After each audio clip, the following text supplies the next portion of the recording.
50대로 돌아갈 수 있다면 단 한 가지만 바꾸겠습니다. 바로 돈 관리 방식이죠. 60대가 되고 나서야 깨달았지만 이미 늦었다고 생각했습니다. 하지만 여러분, 지금도 늦지 않았습니다. 오늘 제가 알려드리는 내용 하나하나가 수천만 원의 가치가 있습니다. 꼭 끝까지 들어주세요. 저는 평범한 회사원이었습니다. 30년을 성실하게 일했고 월급도 꼬박꼬박 받았죠. 그런데 퇴직하고 나니 막막하더라고요. 국민연금 받아보니 월 80만 원. 생각보다 훨씬 적었습니다. 주변을 둘러보니 저만 그런 게 아니었어요. 같은 나이 친구들이 비슷한 고민을 하고 있었습니다. 누구는 자녀한테 손 벌리고 누구는 경비 일을 시작했죠. 다들 50대 때 조금만 달리 했더라면 하는 후회를 하고 있었습니다. 그래서 저는 결심했습니다. 제 경험을 정리해서 50대 분들께 알려드리겠다고요. 같은 실수를 반복하지 않으셨으면 좋겠습니다. 오늘은 제가 15년간 경험하고 배운 것들을 총정리해서 말씀드리겠습니다. 한 가지라도 실천하시면 노후가 완전히 달라질 수 있어요. 첫 번째, 국민연금 납부 기간을 늘리지 못한 것입니다. 국민연금은 노후의 가장 확실한 버팀목입니다. 죽을 때까지 받을 수 있거든요. 개인연금은 돈이 떨어지면 끝이지만 국민연금은 평생 보장됩니다. 국민연금은 10년 이상 납부해야 받을 수 있습니다. 하지만 10년만 채우면 되는 게 아니에요. 납부 기간이 길수록 금액이 많을수록 연금이 많아지거든요. 1년 더 낼 때마다 평생 받는 금액이 늘어나는 겁니다. 구체적으로 계산해 드릴게요. 50세에 월 50만 원씩 국민연금을 냅니다. 55세에 퇴직해서 그만두면 5년치만 추가로 낸 거죠. 총 3천만 원입니다. 이렇게 하면 65세부터 월 120만 원 정도 받습니다. 그런데 55세 이후에도 임의 계속 가입으로 10년을 더 내면 어떻게 될까요? 10년간 6천만 원을 더 냅니다. 총 9천만 원을 낸 거죠. 그러면 65세부터 월 160만 원을 받습니다. 차이가 월 40만 원입니다. 85세까지 산다고 가정하면 20년입니다. 월 40만 원 차이면 연 480만 원, 20년이면 9,600만 원입니다. 6천만 원을 더 내서 9,600만 원을 더 받는 겁니다. 수익률로 따지면 60%가 넘어요. 더군다나 국민연금은 물가연동제입니다. 물가가 오르면 연금액도 오르죠. 실제로는 1억 원 이상 더 받을 수 있어요. 50대의 직장을 그만두고 자영업을 시작하는 분들이 많습니다. 이때가 위험합니다. 국민연금을 임의가입으로 계속 내야 하는데 당장 생활비가 빠듯하니까 끊는 거예요. 저도 그랬습니다. 53세에 명예퇴직하고 작은 가게를 시작했죠. 국민연금 내는 게 부담스러웠어요. 월 50만 원이면 적지 않은 돈이잖아요. 그래서 끊어버렸습니다. 지금 생각하면 너무 후회됩니다. 그 10년을 계속 냈더라면 지금 월 160만 원을 받았을 텐데요. 실제로는 120만 원밖에 못 받고 있습니다. 매달 40만 원씩 손해보는 기분이에요. 임의 계속 가입은 65세까지 가능합니다. 지금이라도 가입하려고 하는데 이미 나이가 많아서 받는 금액이 많지 않을 것 같아요. 50대 때 미리 알았더라면 좋았을 텐데요. 여러분은 제 실수를 반복하지 마세요. 50대의 직장을 그만두더라도 국민연금은 꼭 계속 내세요. 당장은 힘들어도 나중에 평생 받는 돈입니다. 조금 아껴서라도 내는 게 이득이에요. 국민연금공단에 가서 상담받아 보세요. 얼마를 더 내면 얼마를 더 받는지 계산해 줍니다. 구체적인 숫자를 보면 결정하기 쉬워요. 두 번째, 건강보험료를 제대로 관리하지 못한 겁니다. 건강보험료, 생각보다 큽니다. 특히 퇴직하고 나면 부담이 2배가 되거든요. 직장에 다닐 때는 회사가 절반을 내주니까 괜찮습니다. 그런데 퇴직하면 전액을 본인이 내야 하죠. 더 큰 문제가 있습니다. 재산이 많으면 건강보험료가 올라가요. 집이 여러 채 있거나 자동차가 비싸거나 예금이 많거나 주식이 많으면 보험료가 오릅니다. 제 경우를 말씀드릴게요. 직장 다닐 때 건강보험료는 월 15만 원 정도였습니다. 월급의 3% 정도였죠. 회사가 절반 내주니까 제 부담은 7-8만 원이었어요. 퇴직하고 나서 1년 후 건강보험료 고지서를 받았습니다.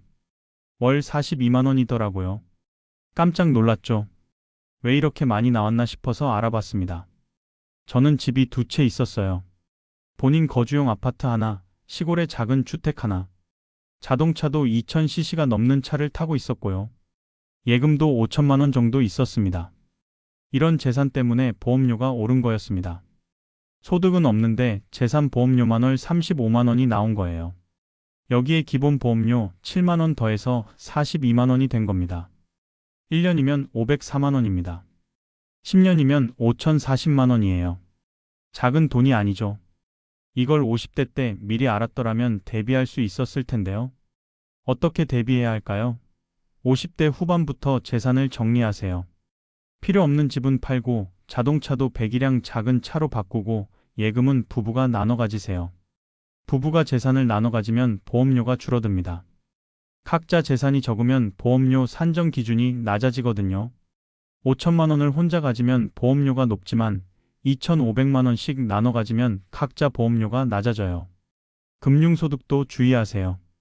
이자나 배당 소득이 연 1,000만 원 넘으면 건강보험료가 크게 오릅니다. 50대라면 투자를 분산해서 한쪽에 소득이 몰리지 않게 하세요. 저는 이런 걸 전혀 몰랐습니다. 60대 초반에 알았죠. 그때부터 정리하기 시작했는데 이미 몇 년간 높은 보험료를 낸 후였어요. 수백만 원을 더 낸 셈입니다. 건강보험공단에 전화해서 상담받을 수 있습니다. 본인의 재산 상황을 설명하면 예상 보험료를 알려줘요. 퇴직 전에 미리 알아보세요. 세 번째, 자녀 교육비에 올인하고 노후 준비를 소홀히 한 겁니다. 이게 가장 큰 실수였습니다. 한국 부모들의 공통된 문제이기도 하고요. 50대는 자녀가 대학에 다니거나 결혼하는 시기입니다. 부모로서 당연히 도와주고 싶죠. 등록금도 내주고 생활비도 보태주고 결혼 자금도 주고 싶습니다. 그런데 여기서 선을 그어야 합니다. 줄 수 있는 만큼만 주고 노후 자금은 반드시 남겨둬야 해요. 그게 자녀를 위하는 길이기도 합니다. 제 이야기를 해드릴게요. 저는 자녀가 둘입니다.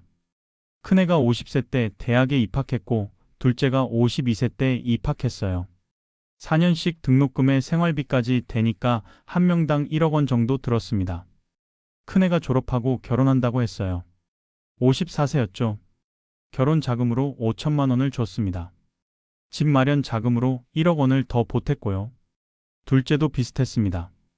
56세에 결혼했는데 역시 1억 5천만 원 정도 도와줬어요.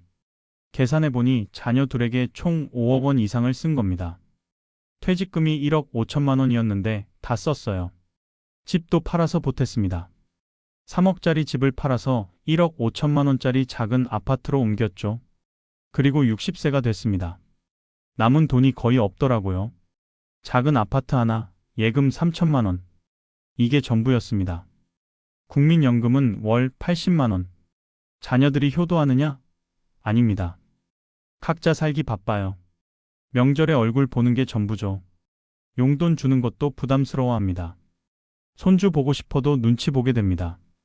제 친구는 더 심합니다. 자녀 둘 결혼시키느라 집을 다 팔았어요. 그리고 지금은 월세집에 살면서 기초생활수급자로 겨우 버티고 있습니다. 자녀들이 찾아오나요? 거의 안 옵니다. 가난한 부모가 부담스러운 거죠. 친구는 후회합니다. 자녀한테 밥만 주고 반은 자기가 가졌어야 했다고요. 부모 노후는 부모가 책임져야 합니다. 자녀에게 기대하면 안 돼요. 자녀도 자기 인생이 있습니다. 부모를 부양할 여력이 없어요. 요즘 젊은 세대는 자기 살기도 힘듭니다. 50대 때 자녀와 솔직하게 대화하세요. 부모도 노후 준비가 필요하다고요. 줄 수 있는 건 여기까지라고 선을 긋는 겁니다. 자녀 대학 등록금은 국가장학금 받을 수 있는지 알아보세요. 생활비는 자녀가 아르바이트로 벌게 하세요. 결혼 자금은 3천만 원 이내로 제한하세요. 냉정하다고요? 아닙니다.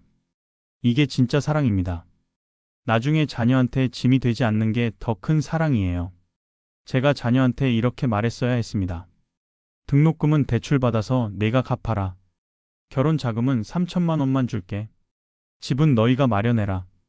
부모도 노후 준비가 필요하다. 하지만 저는 그러지 못했습니다. 자녀한테 미안한 마음, 다른 집 자녀와 비교되는 것 두려워하는 마음 때문이었죠. 지금 생각하면 잘못된 선택이었습니다. 여러분은 저와 다르게 하세요. 자녀에게 줄 수 있는 최고의 선물은 경제적으로 독립적인 부모의 모습입니다. 네 번째, 부동산 투자 타이밍을 놓친 겁니다. 50대는 부동산 투자의 마지막 기회입니다. 60대가 되면 대출도 어렵고 리스크를 감당하기도 힘들어져요. 저는 50대 초반에 집값이 오르는 걸 보면서도 투자하지 못했습니다. 두려웠거든요. 빚지기 싫었고 위험하다고 생각했죠. 그때가 2008년경이었어요. 서울 강남 아파트가 5억 원 정도였습니다. 주변에서 지금 사라고 했어요. 대출 받아서라도 하나 더 사두라고요. 하지만 저는 못했습니다. 이미 집 하나에 대출이 1억 원 있었거든요. 거기에 또 빚을 진다는 게 부담스러웠어요. 게다가 집값이 떨어지면 어떡하나 하는 두려움도 있었고요. 결과가 어땠을까요? 그 아파트는 지금 15억 원입니다. 10년 만에 3배가 됐죠. 그때 샀더라면 10억 원을 벌었을 겁니다. 물론 모든 부동산이 오르는 건 아닙니다.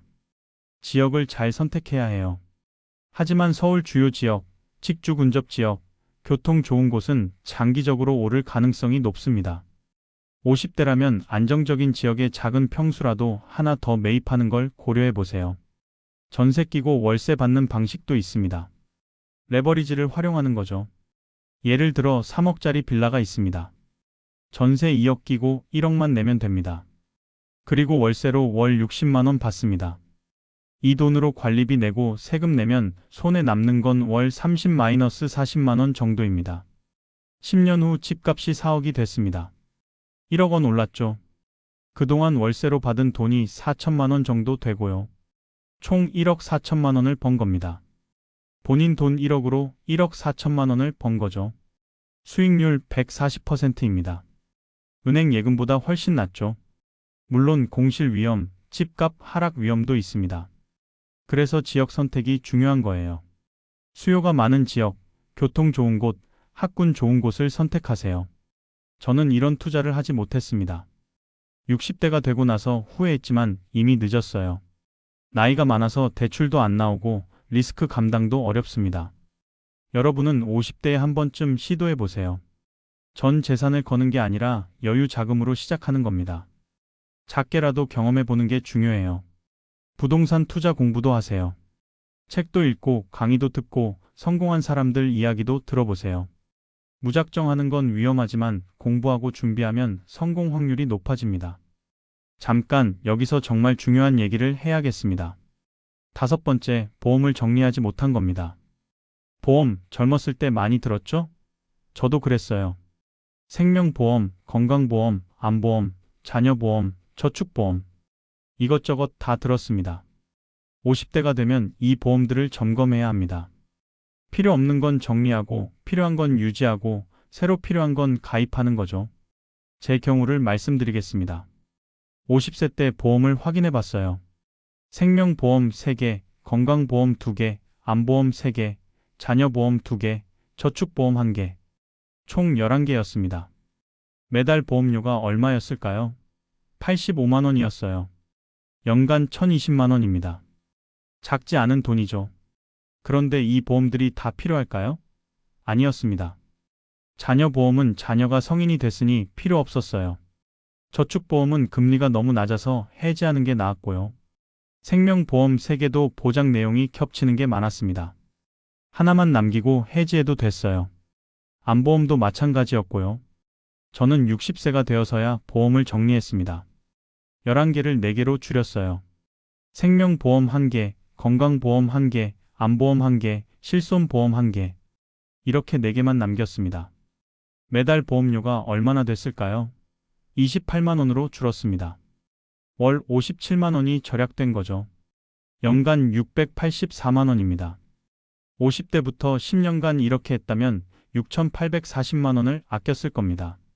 이 돈이면 노후 자금에 큰 보탬이 됐을 텐데요. 50대의 보험을 점검하세요. 보험 설계사 말만 듣지 마시고요. 본인이 직접 보장 내용을 확인하세요. 자녀 보험은 자녀가 성인이면 해지하세요. 성인이 된 자녀는 스스로 보험을 가입해야 합니다. 부모가 계속 내줄 필요 없어요. 저축보험도 점검하세요. 금리가 낮으면 해지하고 다른 곳에 투자하는 게 나을 수 있습니다. 만기까지 몇 년 남았는지, 해지 환급금이 얼마인지 확인하세요. 생명보험은 보장 금액을 줄이는 것도 방법입니다. 50대라면 자녀가 다 컸으니 큰 보장이 필요 없어요. 보장 금액을 줄이면 보험료가 줄어듭니다. 안보험은 하나면 충분합니다. 여러 개 들어도 중복 보장이 안 되는 경우가 많아요. 보장 내용이 좋은 하나만 남기고 나머지는 정리하세요. 실손보험은 꼭 유지하세요. 병원비를 실제로 보장해주는 보험이거든요. 나이 들면 병원 갈 일이 많아지니까 이건 필수입니다.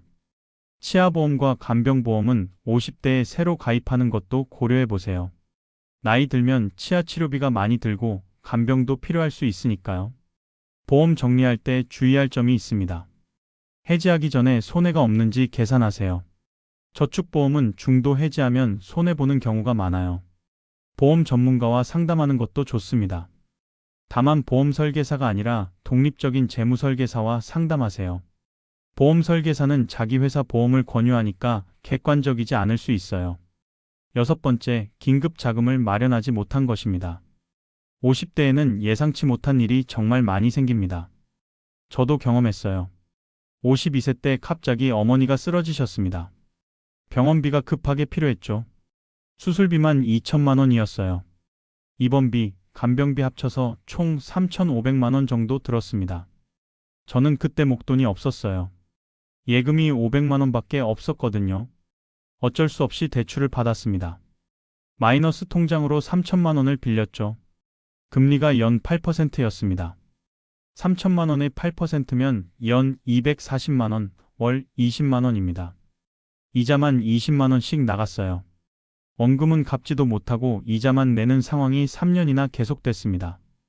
총 720만 원을 이자로 냈습니다. 긴급 자금이 있었다면 안 낼 돈이었죠. 54세 때는 차가 갑자기 고장 났어요. 엔진을 갈아야 한다고 하더라고요. 수리비가 800만 원. 또 대출 받았습니다. 56세 때는 집 보일러가 터졌습니다. 겨울이었는데 난방이 안 됐어요. 보일러 교체비 500만 원. 또 대출이었습니다. 이렇게 50대 10년 동안 예상치 못한 일이 계속 생겼어요. 그때마다 대출받고 이자 내느라 힘들었습니다. 긴급 자금이 있었다면 이런 일을 겪지 않았을 겁니다. 생활비 6개월치 정도를 예금으로 준비해 두는 거예요. 월 생활비가 200만 원이라면 1200만 원입니다. 이 돈은 투자하지 말고 예금으로 두세요. 언제든 찾을 수 있게요. 긴급 자금은 안전성이 최우선입니다. 수익률을 생각하지 마세요. 필요할 때 바로 쓸 수 있어야 하거든요. 제 친구는 긴급 자금을 주식에 투자했다가 손해본 적이 있습니다. 갑자기 돈이 필요해서 주식을 팔려고 보니 주가가 30% 떨어진 상태였대요. 손해보고 팔 수밖에 없었죠. 긴급 자금은 보통 예금이나 입출금이 자유로운 적금에 두세요. CMA 계좌도 괜찮습니다. 금리는 낮지만 안전하고 유동성이 높죠. 50대라면 지금 당장 긴급 자금부터 만드세요. 매달 20만 원씩만 저축해도 5년이면 1200만 원입니다. 보너스 받으면 보태고요. 긴급 자금이 생기면 마음이 편해집니다. 갑자기 돈 쓸 일이 생겨도 당황하지 않게 되죠. 이게 바로 재정 안정성의 기본입니다. 7번째, 소득을 다각화하지 못한 겁니다. 50대에는 주 소득원 외에 부수입을 만들어야 합니다. 월급만으로는 노후 준비가 어렵거든요. 저는 회사 월급만 믿고 살았습니다. 부업 같은 건 생각도 안 했어요. 회사 일도 바쁜데 다른 일을 어떻게 하나 싶었죠. 퇴직하고 나서 후회했습니다. 50대 때 부업이라도 시작했더라면 지금 부수입이 있었을 텐데요. 제 친구는 50대 초반부터 블로그를 시작했습니다. 자기 전문 분야인 부동산 정보를 올렸대요. 처음에는 방문자가 별로 없었지만 꾸준히 하니까 늘어나더래요. 지금은 블로그에서 광고 수입으로 월 150만 원 정도 번다고 합니다. 10년 동안 꾸준히 한 결과죠. 퇴직한 지금도 계속 수입이 나오니까 큰 도움이 된대요. 다른 친구는 50대 중반에 택배 일을 시작했습니다. 퇴근 후 2-3시간씩 택배를 배달했대요. 월 80만 원 정도 벌었다고 합니다. 힘들었지만 그 돈을 모두 저축했다고 해요. 10년간 모으니 1억 원이 됐대요. 지금은 그 돈으로 여유롭게 살고 있습니다. 저는 부업을 안 했습니다. 피곤하다는 핑계로 집에만 있었죠. 지금 생각하면 그 시간에 뭐라도 했어야 했어요. 50대라면 부업을 고려해 보세요. 온라인 부업도 많고 오프라인 부업도 많습니다. 온라인으로는 블로그, 유튜브, 스마트 스토어, 프리랜서 일이 있습니다. 자기 전문 지식을 활용할 수 있는 분야를 선택하세요. 오프라인으로는 택배, 대리운전, 주말 아르바이트, 과외, 강사 1등이 있습니다.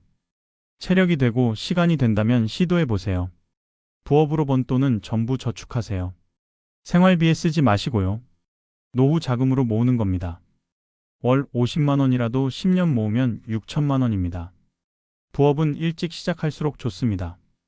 50대 초반에 시작하면 경험도 쌓이고 수입도 늘어나죠. 늦어도 50대 중반에는 시작하세요. 8번째, 부부가 재정을 따로 관리한 것입니다. 이건 정말 큰 실수였습니다. 부부가 각자 돈을 관리하면 비효율적이거든요. 저희 부부도 그랬어요. 제가 제 월급 관리하고 아내가 아내 월급 관리했습니다. 서로 얼마나 있는지도 잘 몰랐어요. 저는 예금 3천만 원, 주식 2천만 원이 있었습니다. 아내는 예금 2천만 원, 적금 1천만 원이 있었고요. 합치면 8천만 원인데 우리는 서로 모르고 있었던 겁니다. 60세가 되고 나서 처음으로 같이 앉아서 재산 목록을 만들었습니다. 그제야 전체 그림이 보이더라고요. 만약 50대 때 이렇게 했다면 어땠을까요? 훨씬 효율적으로 관리했을 겁니다. 예를 들어 제가 예금 5천만 원을 따로 두고 아내도 예금 2천만 원을 따로 둘 필요가 없었죠. 합쳐서 긴급 자금 2천만 원만 두고 나머지는 투자했으면 더 불렸을 거예요. 보험도 마찬가지였습니다. 저도 안보험 3개, 아내도 안보험 2개. 중복이 많았어요. 50대 때 함께 점검했더라면 불필요한 보험료를 많이 아꼈을 겁니다. 부부가 함께 재정 계획을 세우세요. 솔직하게 공유하는 게 중요합니다. 숨길 필요 없어요. 부부니까요. 함께 앉아서 재산 목록을 만들어 보세요. 부동산, 예금, 주식, 보험, 부채까지 전부 적어 보세요. 그러면 전체 재정 상황이 보입니다. 그리고 목표를 정하세요. 노후에 얼마가 필요한지, 어떻게 모을 것인지. 함께 계획하면 실천 가능성도 높아집니다. 지출도 함께 관리하세요. 불필요한 지출을 줄이고 저축을 늘릴 수 있습니다. 혼자서는 어려운 일도 둘이 하면 쉬워져요. 부부간 재정 투명성이 노후를 좌우합니다. 지금부터라도 시작하세요. 9번째, 세금 혜택을 활용하지 못한 겁니다. 50대부터는 여러 세금 혜택이 있습니다. 그런데 저는 이걸 몰랐어요. 알았더라면 수백만 원을 아꼈을 텐데요. 연금저축을 예로 들어볼게요. 연금저축은 연 400만 원까지 세액 공제를 받습니다. 소득에 따라 12-15% 돌려받을 수 있죠. 400만 원에 15%면 60만 원입니다. 매년 60만 원씩 돌려받는 거예요. 10년이면 600만 원입니다. 저는 50대 때 연금저축을 안 했습니다. 세액 공제가 있는 줄 몰랐거든요. 10년간 600만 원을 못 받은 셈이죠. IRP 개인형 퇴직연금도 있습니다. 연금저축과 합쳐서 연 900만 원까지 세액 공제를 받을 수 있어요. 900만 원에 15%면 135만 원입니다. 매년 135만 원씩 돌려받으면 10년에 1,350만 원입니다. 작은 돈이 아니죠. 주택연금도 세금 혜택이 있습니다. 주택연금으로 받는 돈은 비과세예요. 이자 소득세를 안 내는 겁니다. 부동산 임대 소득도 잘 관리하면 세금을 줄일 수 있습니다. 필요 경비를 공제받고 부부가 나눠서 신고하면 세금이 줄어들죠. 저는 이런 제도를 잘 몰라서 활용하지 못했습니다. 60대가 되어서 알았는데 이미 늦었어요. 50대라면 지금이라도 활용하세요. 연금저축과 IRP 가입하시고요. 세무사와 상담해서 절세 전략을 세우세요. 상담 비용 아깝다고 생각하지 마세요. 세무사 상담료가 50만 원이라도 절세로 300만 원을 아끼면 이득 아닙니까? 국세청 홈택스에도 정보가 많습니다. 세액 공제, 소득 공제 항목을 잘 살펴보세요. 놓치는 거 없는지 확인하시고요. 10번째, 디지털 금융에 적응하지 못한 것입니다. 50대부터 디지털 금융을 배워야 합니다. 안 그러면 60대, 70대가 되어서 더 힘들어지거든요.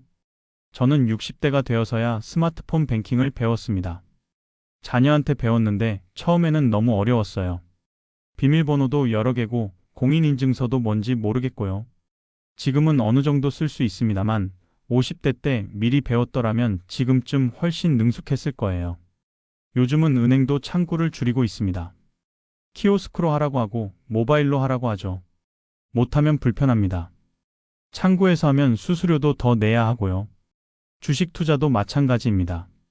요즘은 모바일로 주식을 사고 파는데 저는 못해요. HTSPC 프로그램도 어렵고 MTS 모바일 앱은 더 어렵습니다. 친구 중에는 모바일로 주식 투자해서 돈을 버는 사람도 있어요. 실시간으로 체크하고 매매한다고 하더라고요. 부럽더라고요. 50대라면 지금부터라도 배우세요. 인터넷 뱅킹, 모바일 뱅킹부터 시작하세요.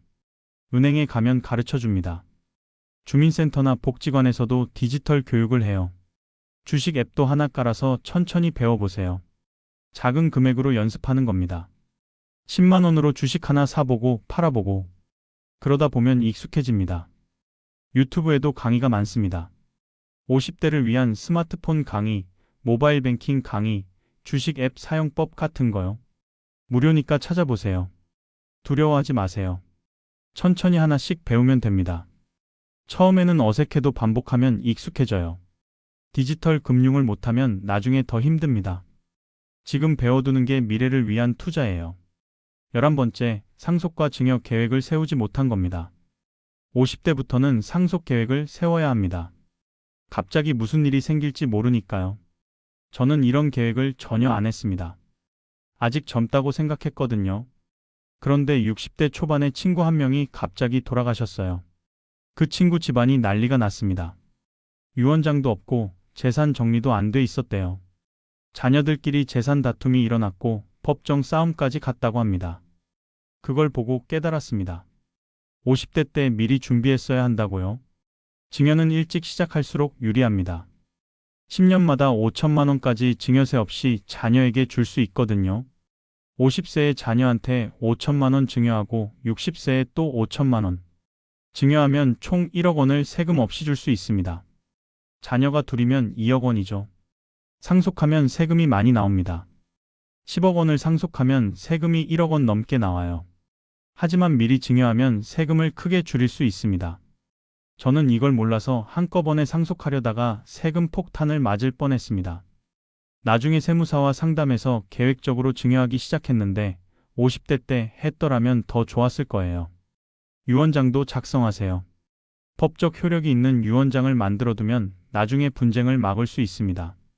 공증 유언장이 가장 안전합니다. 공증사무소에 가서 작성하면 돼요. 비용은 10만 원 정도입니다. 유언장에는 재산을 누구에게 얼마나 줄 것인지 명확히 적으세요. 애매하면 나중에 해석 문제로 다툼이 생길 수 있어요. 재산 목록도 정리해 두세요. 은행 계좌, 주식 계좌, 부동산, 보험 등을 리스트로 만들어서 자녀들이 알 수 있게 해두는 겁니다. 비밀번호나 공인인증서도 자녀가 알 수 있게 해두세요. 안 그러면 나중에 찾는데 시간이 오래 걸려요. 50대에 이런 준비를 하는 게 부담스러울 수 있습니다. 아직 이르다고 생각할 수도 있고요. 하지만 미리 준비하는 게 자녀를 위하는 길입니다. 12번째, 건강관리를 소홀히 한 것입니다. 돈도 중요하지만 건강이 더 중요합니다. 건강 없으면 돈도 소용없어요. 저는 50대 때 건강을 소홀히 했습니다. 회사 일이 바빠서 운동할 시간이 없었고 술도 자주 마셨죠. 담배도 하루 한 갑씩 피웠습니다. 건강검진도 제대로 안 받았어요. 회사에서 하는 기본검진만 받았는데 그것도 대충 넘어갔죠. 문제가 있어도 무시했습니다. 58세 때 건강에 이상이 생겼습니다. 가슴이 답답하고 숨이 차더라고요. 병원에 갔더니 협심증이래요.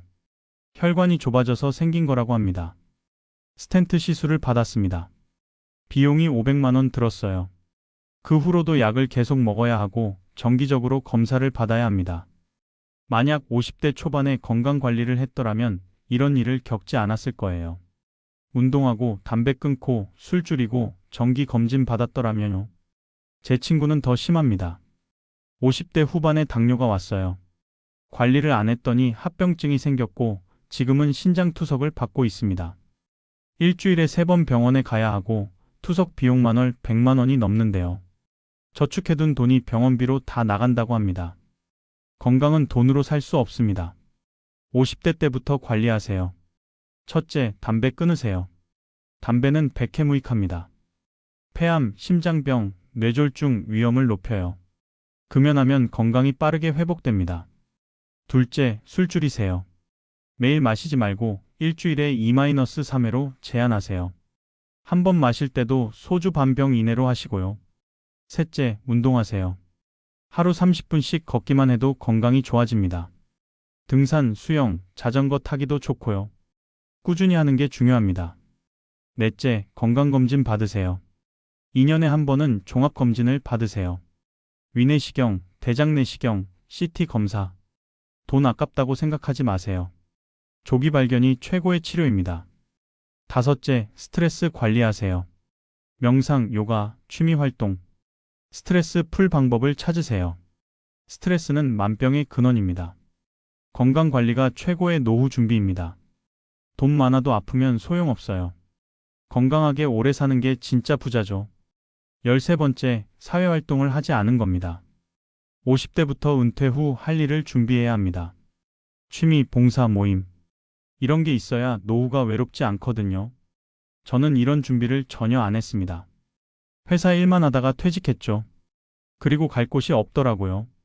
회사 동료들과는 연락이 끊겼습니다. 퇴직하고 나니 만날 이유가 없어진 거죠. 친구도 없었어요. 학창시절 친구들은 다들 연락이 끊긴 지 오래고요. 집에만 있으니 우울해졌습니다. TV 보고 스마트폰 보고 하루 종일 할 일이 없어요. 아내는 저보고 집에서 놀지 말고 나가라고 하는데 갈 데가 없습니다. 이럴 때 취미라도 있었으면 좋았을 텐데요.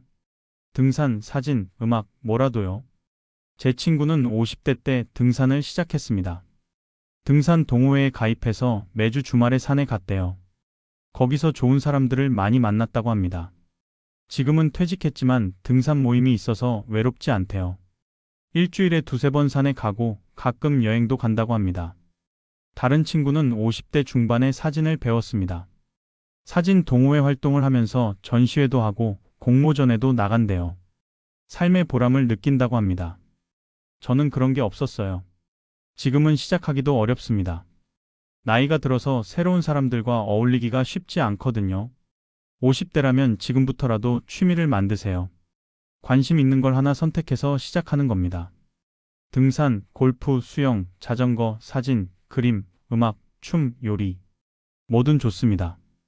배우는 과정 자체가 즐거워요. 동호회에 가입하세요. 혼자 하면 금방 그만두게 됩니다. 함께하는 사람들이 있으면 계속하게 돼요. 봉사활동도 좋습니다. 복지관, 경로당, 병원에서 봉사자를 모집합니다. 봉사하면서 보람도 느끼고 좋은 사람들도 만날 수 있어요. 종교 활동도 방법입니다. 교회, 성당, 절에서 여러 모임이 있죠. 신앙심도 생기고 공동체도 생깁니다. 50대 때 이런 관계를 만들어놔야 60대, 70대가 외롭지 않습니다. 사람은 혼자 살 수 없어요. 관계가 행복의 원천입니다. 14번째, 노후 생활비를 계산하지 않은 것입니다. 50대 때 노후에 얼마나 필요한지 계산해 봐야 합니다. 막연하게 준비하면 안 돼요. 저는 막연하게 생각했습니다. 대충 3억 정도 있으면 되겠지, 이 정도로요. 구체적으로 계산해 본 적이 없었어요. 퇴직하고 나서 계산해 봤습니다. 현실이 충격적이었어요. 월 생활비가 얼마나 드는지 계산했습니다. 식비, 관리비, 통신비, 교통비, 의료비, 문화비 등등. 대충 월 250만 원 정도 들더라고요. 국민연금이 월 80만 원 나옵니다. 부족한 금액은 170만 원이죠. 이 돈을 어디서 구할까요? 65세부터 85세까지 20년을 산다고 가정합니다. 월 170만 원 부족하면 연 2040만 원, 20년이면 4억 800만 원입니다. 제가 준비한 돈은 얼마였을까요? 예금 3천만 원, 주식 2천만 원, 퇴직금 1억 5천만 원. 총 2억 원입니다. 4억이 필요한데 2억밖에 없었던 거죠. 2억이 부족합니다. 어떻게 살아야 할까요? 생활비를 줄여야 합니다. 월 250만 원을 200만 원으로 줄이면 어떻게 될까요? 국민연금 80만 원 빼고 120만 원. 부족하니까 20년이면 2억 8,800만 원입니다. 그래도 부족합니다. 8,800만 원이 더 필요해요. 어떻게 구할까요? 일을 해야 합니다. 아니면 주택연금을 바꿔놔요. 이런 계산을 50대 때 했어야 했습니다. 그래야 목표가 명확해지고 부족한 만큼 더 모을 수 있었어요. 여러분은 지금 계산해 보세요. 구체적인 숫자를 알아야 합니다. 첫째, 월 생활비를 계산하세요. 지금 얼마나 쓰는지 확인하시고요. 퇴직 후에는 조금 줄어들 수 있지만 의료비는 늘어날 겁니다. 둘째, 국민연금이 얼마나 나오는지 확인하세요. 국민연금공단 홈페이지에서 조회할 수 있어요. 예상 수령액을 알 수 있습니다. 셋째, 부족한 금액을 계산하세요. 생활비에서 국민연금을 빼면 부족한 금액이 나오죠. 이걸 20년이나 30년 곱하세요. 넷째, 지금 가진 재산을 확인하세요. 예금, 주식, 부동산, 보험 등. 퇴직금도 포함하고요. 다섯째, 부족한 만큼 더 모으는 계획을 세우세요. 매달 얼마씩 저축하면 되는지 계산하고요. 구체적인 계산이 있어야 실천할 수 있습니다. 막연한 목표는 이루기 어려워요. 15번째, 주택연금을 몰랐던 겁니다. 주택연금 정말 유용한 제도입니다. 그런데 저는 60대가 되어서야 알았어요. 주택연금은 집을 담보로 평생 연금을 받는 제도입니다. 55세부터 가입할 수 있고 집에 살면서 돈도 받을 수 있어요. 9억 원짜리 집이 있다고 가정해 볼게요. 부부 기준으로 60세에 가입하면 월 230만 원 정도 받습니다. 70세에 가입하면 월 300만 원 정도 받고요. 가입 나이가 어릴수록 매달 받는 금액이 적지만 평생 받으니까 총액은 더 많아질 수 있어요. 저는 이 제도를 63세에 알았습니다.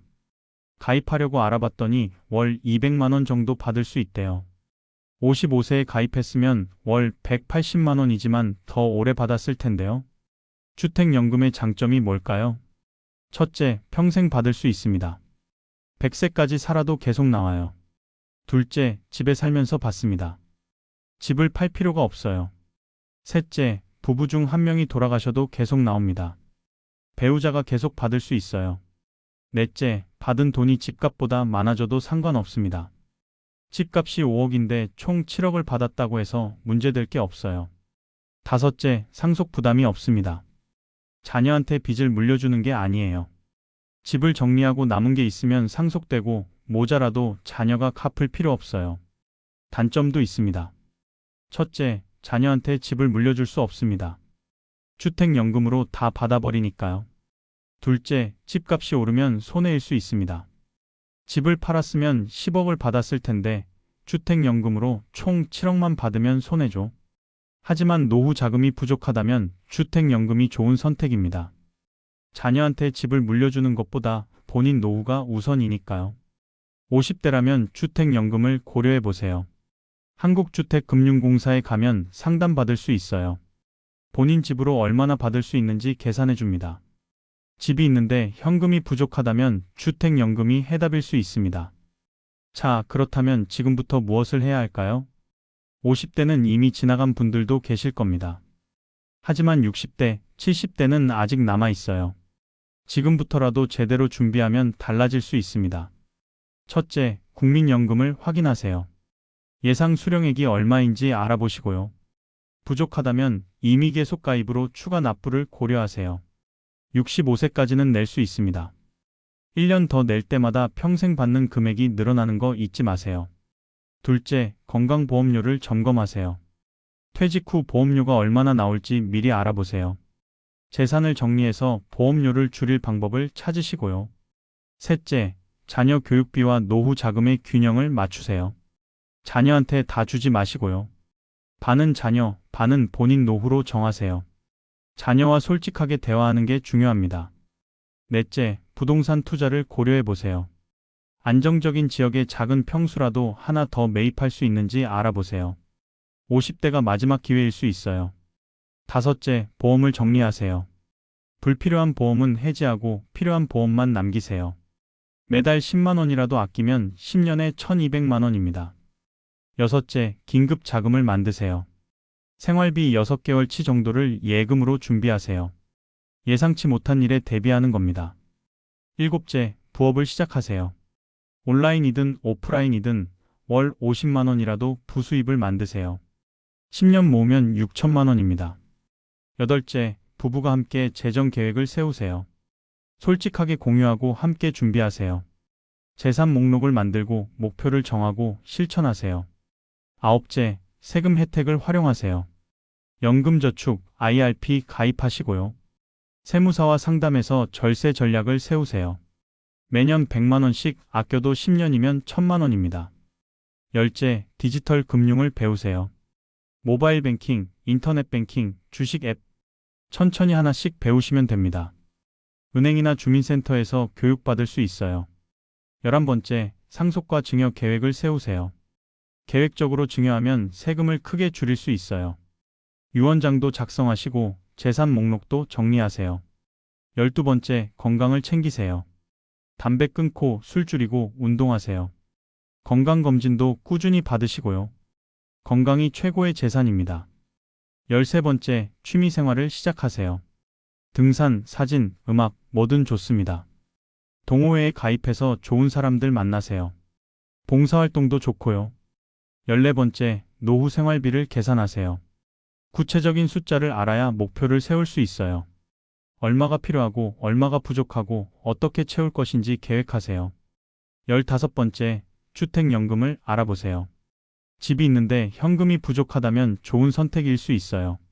한국주택금융공사에서 상담받아 보세요. 50대로 돌아갈 수는 없습니다. 하지만 지금부터라도 할 수 있는 게 많아요. 후회만 하지 말고 행동하세요. 오늘 제가 말씀드린 15가지 하나라도 실천해 보세요. 작은 변화가 큰 차이를 만듭니다. 지금 시작하는 게 가장 빠른 겁니다. 제 실수를 반복하지 마세요. 저처럼 후회하지 마시고요.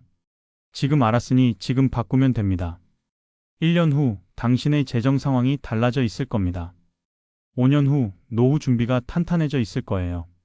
10년 후 여유로운 노후를 맞이하게 될 겁니다. 여러분의 노후가 편안하고 행복하기를 진심으로 바랍니다. 건강하시고 경제적으로 안정되고 좋은 사람들과 함께하는 노후 보내시길 바랍니다. 늦었다고 생각하지 마세요. 지금이 가장 빠른 때입니다. 오늘부터 시작하세요. 당신은 할 수 있습니다.